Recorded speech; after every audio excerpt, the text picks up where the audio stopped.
नमस्कार। आज हम एक ऐसी खबर पर बात करने वाले हैं जिसने ऑस्ट्रेलिया के एक समुदाय को काफी झकझोर दिया है। हम्म। ये घटना विक्टोरिया के स्टोन हेवन में हुई एक स्कूल बस दुर्घटना से जुड़ी है।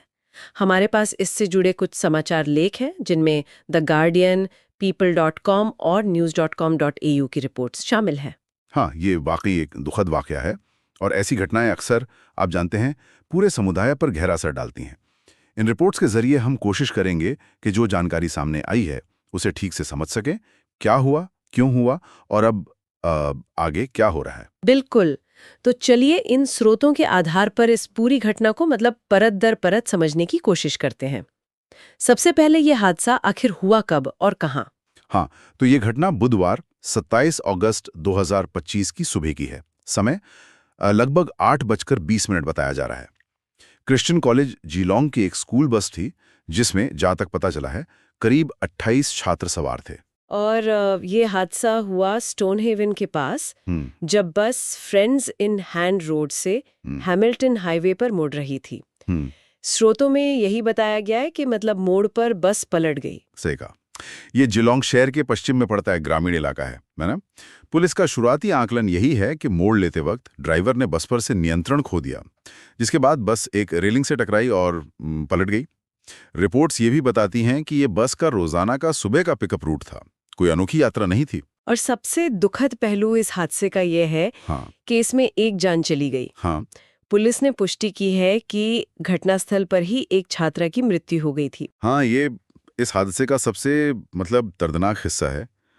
स्रोतों में, खासकर news.com.eu में, उस छात्रा की पहचान बताई गई है, 12 साल की मिला किलेन। वो क्रिश्चियन कॉलेज जीलोंग में 7वीं कक्षा में पढ़ती थी। उनके परिवार और स्कूल के लोगों ने उन्हें याद करते हुए एक बहुत ही धैर्यवान और दयालु लड़की बताया, जो एक प्रतिभाशाली बास्केटबॉल खिलाड़ी भी थी। ऐसी खबरें पढ़कर वाकई दिल बैठ जाता है। वाकई बहुत दुखद। और मिला के अलावा कई और छात्र भी घायल हुए हैं। यहीं पर मुझे एक बात थोड़ी खटकी। अलग-अलग स्रोतों में घायलों की संख्या थोड़ी अलग-अलग बताई गई है। ये आम है क्या ऐसी स्थिति में? हाँ, ये अक्सर होता है ऐसी बड़ी घटनाओं के तुरंत बाद। जानकारी धीरे धीरे साफ होती है ना। द गार्डियन लिखता है कि 15 छात्रों को अस्पताल ले जाया गया। 15? हाँ, और कुछ का इलाज मौके पर ही किया गया। अच्छा। जबकि people.com का आंकड़ा थोड़ा अलग है। वो बताते हैं कि 9 छात्रों को अस्पताल में भर्ती किया गया, 14 को निगरानी के लिए ले जाया गया। अच्छा, 9 भर्ती, 14 निगरानी में। हाँ, और एक छात्र को गंभीर चोटों के साथ एयरलिफ्ट किया गया। हालांकि राहत की बात यह है कि चोटें जानलेवा नहीं थी। उन्होंने ड्राइवर के घायल होने का भी जिक्र किया है। और news.com.au की रिपोर्ट, वो क्या कहती है? वो भी करीब करीब यही बताती है।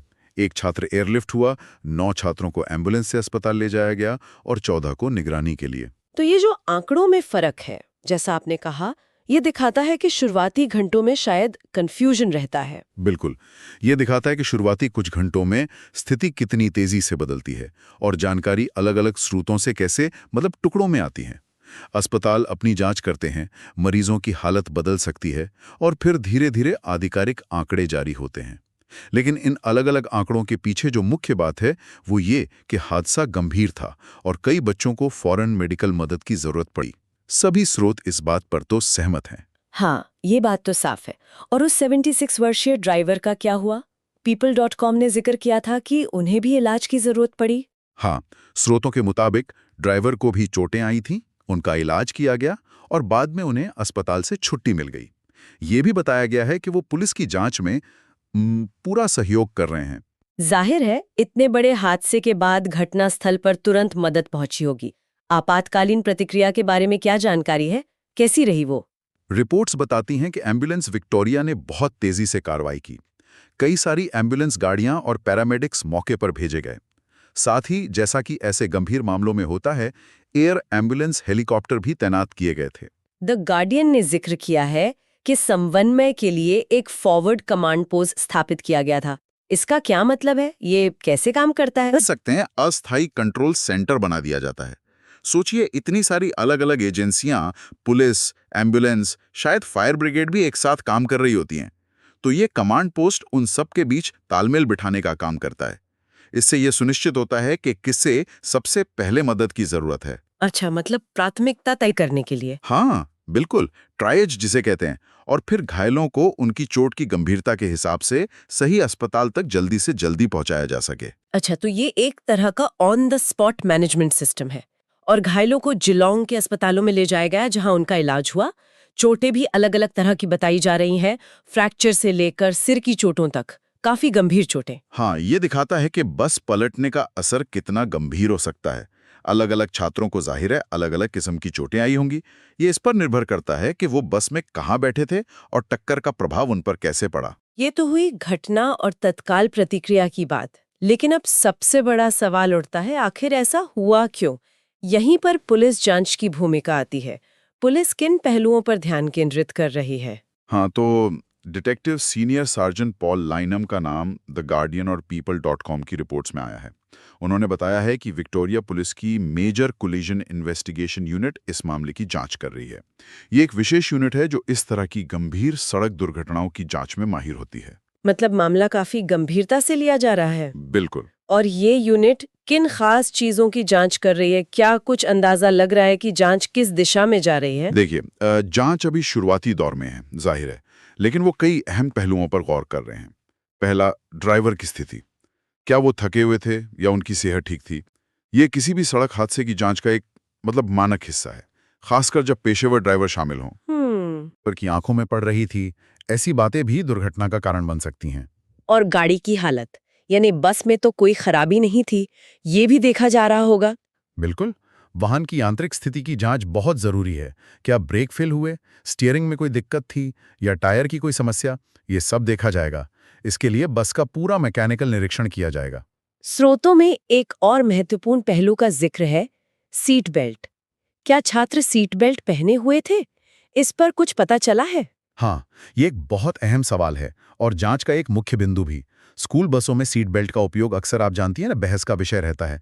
जांचकर्ता ये पता लगाने की कोशिश कर रहे हैं कि कितने छात्रों ने सीट बेल्ट पहनी थी और क्या सीट बेल्ट पहनने या न पहनने का चोटों की गंभीरता पर कोई असर पड़ा। और क्या उस बस में सीट बेल्ट अनिवार्य थी? ये भी देखा जाएगा। नियमों के हिसाब से क्या स्थिति थी, ये भी जांच का हिस्सा होगा। और क्या ड्राइवर का कोई टेस्ट वगैरह हुआ, जैसे अल्कोहल या ड्रग्स का? हाँ, बिल्कुल। जैसा कि ऐसी गंभीर दुर्घटनाओं के बाद हमेशा होता है, ड्राइवर का ड्रग और अल्कोहल टेस्ट भी किया गया है। ये एक मानक प्रक्रिया है, लेकिन नतीजे आने तक कुछ कहा नहीं जा सकता। तो कुल मिलाकर पुलिस इन सभी कड़ियों को जोड़कर दुर्घटना की पूरी तस्वीर बनाने की कोशिश कर रही है। इस पूरी घटना पर जाहिर तौर पर समुदाय और अधिकारियों की प्रतिक्रिया भी आई होगी।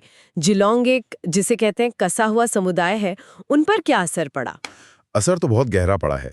जैसा कि उम्मीद की जा सकती है, दुख और समर्थन की लहर दौड़ गई। विक्टोरियन प्रीमियर जिसिंता एलन और उप प्रीमियर बेन कैरोल, जो शिक्षा मंत्री भी हैं, दोनों ने तुरंत संवेदनाएं व्यक्त की और प्रभावित परिवारों को हर संभव मदद का आश्वासन दिया। स्थानीय सांसद रिचर्ड माल्स, जो संघीय उप प्रधानमंत्री भी हैं और जिनका निर्वाचन क्षेत्र जिलोंग है, उन्होंने इसे समुदाय के लिए एक विनाशकारी घटना बताया। ये दिखाता है कि ये सिर्फ एक स्कूल की त्रासदी नहीं, बल्कि पूरे इलाके के लिए एक सदमे जैसा है। निश्चित रूप से। और स्कूल समुदाय यानी क्रिश्चियन कॉलेज जिलोंग तो सीधे तौर पर प्रभावित हुआ है। स्कूल के प्रिंसिपल ने इस क्षति को अकल्पनीय कहा है।